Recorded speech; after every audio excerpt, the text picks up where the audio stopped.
Jérôme, bonjour. Bonjour. Alors, tu as l'habitude d'interroger les gens. Là, aujourd'hui, c'est l'inverse. C'est moi qui viens t'interroger. Ouais, c'est moi. À propos de ton livre qui sort, qui s'appelle Le guide de Paris à vélo.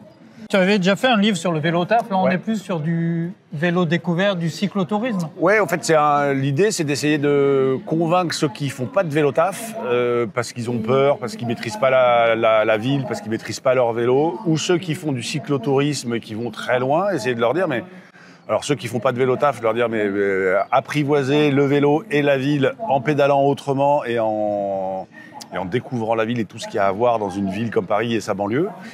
Et ceux qui font du cyclotourisme, qui partent très loin, leur dire, mais est-ce qu'on a vraiment besoin d'aller très loin pour s'occuper 4 heures ou 5 heures ou une journée à vélo? Alors, c'est assez accessible. Hein. Je vois, c'est entre 10 et 40 km. Ouais, entre 12 et 47 km. Oui, oui. Et oui, je l'ai voulu, ça, quand je fais les itinéraires, je me suis mis à la place de ma maman, quoi, ou de pas mon épouse, parce qu'elle pédale bien, mais je me suis mis à la place de ma maman en me disant, mais est-ce qu'elle sera capable de faire tous ces itinéraires-là? Et après, oui, il y en a un notamment qui monte en haut du Mont Valérien. Ça monte un peu, ça pique un peu. Mais ça reste l'exception. Mais ça reste très accessible. Et puis, surtout, il y a une sorte de... En une demi-journée, même en prenant son temps, même en allant, en prenant son temps, en observant tous les points d'intérêt que j'ai identifiés en une demi-journée, la boucle est bouclée. Mais j'ai l'impression même que ce sont des balades qu'on peut faire en Vélib. Ah oui, oui, bien sûr. Bien sûr que c'est des... Oui, bien L'idée, sûr. tu disais, d'aller chercher des gens qui ne font pas de vélo, c'est en leur disant, prenez un Vélib, ça marche. Prenez un Vélib. Exactement. Prenez un Vélib. 12 km, la boucle que j'ai là, elle fait 12 km. Ça va faire grosso modo 1 heure. Donc c'est une location d'1 heure de Vélib, ça coûte pas très cher. Et c'est largement faisable. Exactement. Et après, ce que j'ai voulu faire dans ce guide-là, typiquement cet itinéraire qui fait 12 km qui est sur les quais. Donc on part du Louvre, on va à la BNF et on revient. On n'a pas besoin d'un guide comme celui-ci pour se dire allez, je fais les quais dans un sens et dans l'autre. Mais par contre, et si au lieu d'être sur les quais, je passais dans le village Saint-Paul? Et qu'est-ce qu'il y a à voir dans le village Saint-Paul? Et au retour, et si au lieu d'être sur les quais bas, et au lieu d'être sur les quais hauts, avec les belles pistes cyclables qu'on a désormais, et si je passais vers le caveau de la Huchette, vers tous ces quartiers de Saint-Germain, enfin Saint-Germain-Saint-Michel, et il y a plein de choses à voir, et il y a plein de choses à observer, et il faut juste prendre le temps. Moi-même, j'ai découvert des lieux. Là, on voit par exemple des portes d'entrée. C'est-à-dire qu'il y a vraiment aussi lever le nez un peu du guidon. Ouais. Alors, idéalement, arrêtez-vous, hein, ne prenez pas de risque. Alors, cet exemple-là, donc c'est un bâtiment Lavirotte, qui est avenue Rapp.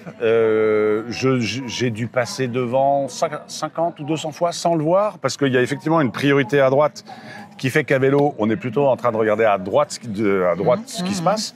Et en faisant ce guide, tout d'un coup, en fait, j'ai découvert une nouvelle façon de pédaler, une nouvelle façon d'être dans la ville sur mon vélo, et donc de lever le nez et de me forcer à...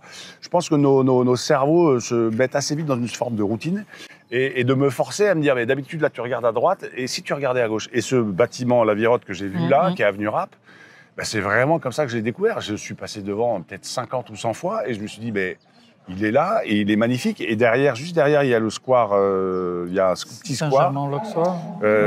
Et voilà, et c'est... j'ai presque envie de dire aussi ce que j'adorerais, les gens qui font déjà du vélo taf, qui se disent « Ah, mais moi, le vélo taf, c'est bon, le vélo, je maîtrise, etc. » Qu'ils aient la curiosité d'aller prendre ce livre, et que tout d'un coup, sur leur itinéraire de vélo taf, qu'ils se disent « Mais il y a peut-être plein de choses à voir, et qu'ils soient un peu curieux. Et être un peu curieux, ça veut dire lever le nez du guidon, ça veut dire vouloir aller un peu moins vite, et aussi probablement se dire « Ah bah tiens, là... il y a une petite rue où il y a une villa, quelque chose, ou une petite impasse, je ne l'ai jamais prise, et pourtant il y a des bâtiments qui sont jolis. Et si je faisais à vélo, c'est facile, hein, un petit détour pour aller voir ce qu'il y a au bout. Et c'est vraiment ça. Et typiquement, depuis moi que j'ai fait ce guide et que j'ai fait ces 10 itinéraires, ma façon de pédaler au quotidien a changé. C'est-à-dire que d'abord, j'observe beaucoup plus la ville, et puis dès qu'il y a un truc qui m'interpelle, je m'arrête. Je fais potentiellement demi-tour et je vais voir au bout. Parfois, il n'y a rien, et parfois, c'est... Alors, tu es peut-être en train de préparer le prochain, inconsciemment. Alors le prochain, alors là il y a Ou 10... l'édition augmentée. Ouais, là il y a 10 itinéraires. En vrai, on pourrait en faire probablement sur la même région et sur la même ville, on pourrait probablement en faire 30 ou 40 assez facilement. Par exemple, les cultuels, enfin un guide du Paris cultuel, aller voir les églises, aller voir les temples, aller voir les mosquées, aller voir les... Il y a plein de choses à voir. Et après, de toute façon aussi, quand je fais par exemple le guide du street art à Paris, il y a forcément, parce que j'ai cette contrainte de faire une boucle. Donc mon point de départ est mon point d'arrivée, donc essayer d'être cohérent. Et ensuite, il y a forcément des partis pris, un peu plus loin, il y avait ça qui était dans le thème du street art. Mais c'est un peu loin et c'est pas très cohérent et tout d'un coup je perds une sorte de logique dans mon itinéraire. Donc oui, il y a des partis pris. Ce guide n'a pas du tout vocation à faire ni de moi, ni de mes lecteurs, des experts de l'architecture Paris ou en banlieue, ou des experts du street art, mais... des cyclistes curieux. Des cyclistes, exactement. C'est ce que j'appelle moi un peu de la vélographie, c'est-à-dire... alors c'est moi, je reprends, c'est pas moi qui ai inventé ce mot, mais ouais, faites de la vélographie sur votre vélo.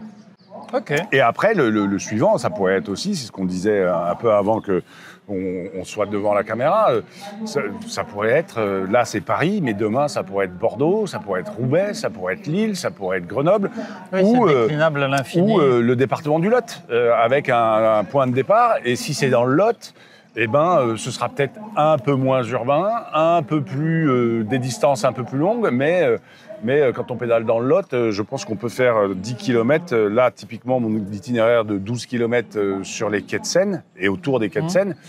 Allez, en prenant son temps, ça va prendre 2 heures. En prenant vraiment son temps, ça va prendre 4 heures. En bombardant, ça va prendre 1h30. Bah, peut-être que dans le Lot, un itinéraire de 12 km, en 1 heure, c'est fait. Oui. Voilà. Bah, Jérôme, merci beaucoup. C'est moi. Merci Jean-Pierre pour l'intérêt de ce livre, que tu portes à ce livre. Merci. Merci beaucoup.